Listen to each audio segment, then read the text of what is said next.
नमस्कार, मैं हूं संजय पांडे और आप देख रहे हैं सामाजिक सरोकार की बात। मैंने अपने पिछले वीडियो में आपसे एक बात कही थी कि हमारे वहाँ की जो राजनीतिक पार्टियां हैं ये सभी मौका देख करके और अपने हिसाब से जिनको जहाँ जो चीज़ सूट करती है वो उस पर वो बात करती है। और हमारे वहाँ के जो पत्रकार हैं मैं उनके बारे में भी कह देना चाहूँगा। अभी मैं कुछ दिन पहले एक वीडियो देख रहा था, अजीत अंजुम एक पत्रकार हैं और अभिसार शर्मा, तो ये लोग मैंने देखा कि हमेशा से जो है अजीत अंजुम का हमने उस पर देखा जो अर्नब गोस्वामी ने मणिपुर की घटना के बारे में कहा था कि जो घटना हुई वो निंदनीय थी, तो इनको लगा जैसे कोई पहाड़ टूट गया और ऐसा विधवा विलाप कर रहे थे अजीत अंजुम। नाम तो मैं किसी का नहीं लेना चाहता था, लेकिन इन लोगों ने सुधीर चौधरी को तिहाड़ी पत्रकार, उसको ये इसको वो, गोदी मीडिया।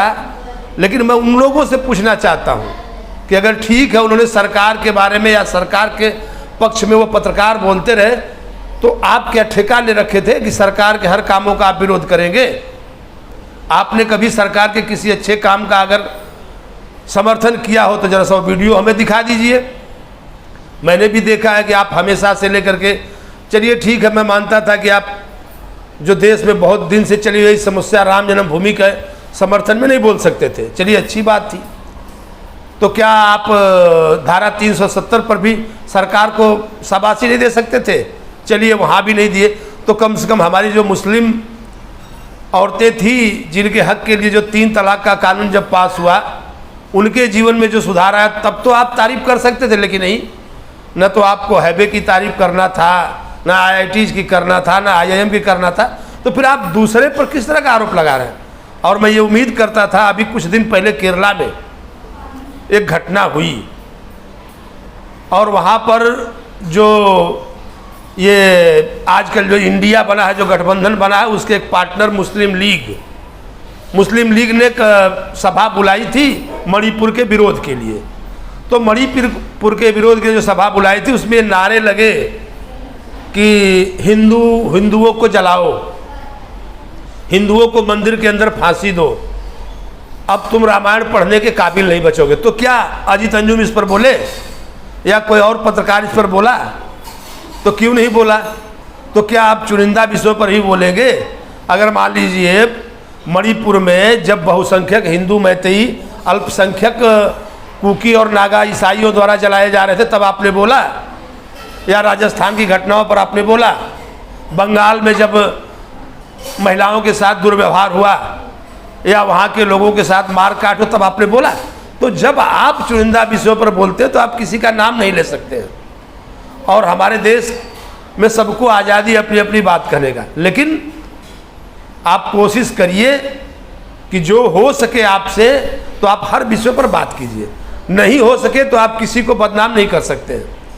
हमने कहा कि अभी जैसे हमने अभी कहा केरला के विषय पर, तो क्या किया? मैं तो नहीं देख रहा हूँ कि किसी भी पार्टी ने केरला में जो ये हुआ, जो वहाँ पर मुस्लिम लीग ने किया, किसी ने उसका विरोध किया हो। अगर आपके पास शब्द हैं तो मैं सबसे कहूँगा, अगर आपके पास शब्द हैं तो जरा 2 शब्द केरला के ऊपर भी बोलिए, क्योंकि यही डर जो है भारत में रहने वाला जो बहुसंख्यक समुदाय है उसको यही डर सता रहा है। और जब यह डर सताता है तो कुछ लोग कहते हैं कि हिंदू तो खतरे में आ गया। हिंदू पहले खतरे में नहीं था। जी हाँ, अब हिंदू उसको डर लगने लगा कि कहीं जो केरला है ये कल का कश्मीर न हो जाए, जो कश्मीर में हुआ था वो केरला में न हो जाए, यही डर सता रहा है। तो मैं चाहूँगा कि जो हमारे देश की पार्टियां हैं और हमारे देश की जो मीडिया है, सभी लोग मिलकर के हर गलत कार्यों का, जो भी गलत काम हो रहा है चाहे वो कहीं पर भी हो, बिना अपने फायदा और नुकसान देखते हुए उसके बारे में बोले और अपना विरोध दर्ज कराएं। तब जा करके ऐसा लगेगा कि हम हर विषयों पर बोल सकते हैं या सुन सकते हैं। और ऐसा नहीं हो कि बहुसंख्यक समाज की जो बात है उसको नहीं किया जाए, अल्पसंख्यक समाज की बात को किया जाए। हम इसके बाद जो और देश में जो घटनाएं घटी हर प्रांतों में या और जगह पर, उस पर अपना विश्लेषण रखेंगे। तब तक के लिए धन्यवाद।